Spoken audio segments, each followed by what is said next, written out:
আরে মার মার পিছনেরটা পিছনেরটা।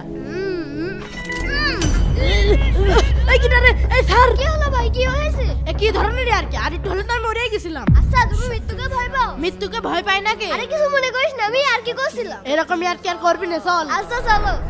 উরে আল্লাহ, এখনই আমার গায়ে আগুন ধরে দিছিলি। আচ্ছা আগুন দেখে তাহলে তুমি ভয় পাও? আগুন দেখে ভয় পাই নাকি? অথচ এই জাহান্নামের আগুনে একদিন পুরা লাগবে। কি বলছিস এইসব? তোর সাথে আর বেড়ানোই যাবে না। যত সব উল্টা পাল্টা কথা বলা শুরু করেছে। কত্তরে কেনে নিয়ে আসলি কে? এই উরে আল্লাহ, কি রে তুই আমাকে গর্তে ফেলে দিলি কে? দে হাতে।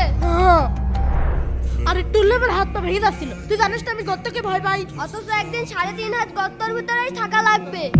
আরে কি বলতে চাচ্ছিস? দাঁড়া বন্ধু, কে যেন মারা গেছে, চল জানাজা করে আসি। এই দাঁড়া, তুই জানিস না আমার জানাজায় গেলে ভয় করে। অথচ তোরও একদিন জানাজা হবে। আরে আরে কি বলতে চাচ্ছিস এইসব? বুঝলাম না তো। বন্ধু আজান হচ্ছে, চল নামাজ পড়ে আসি।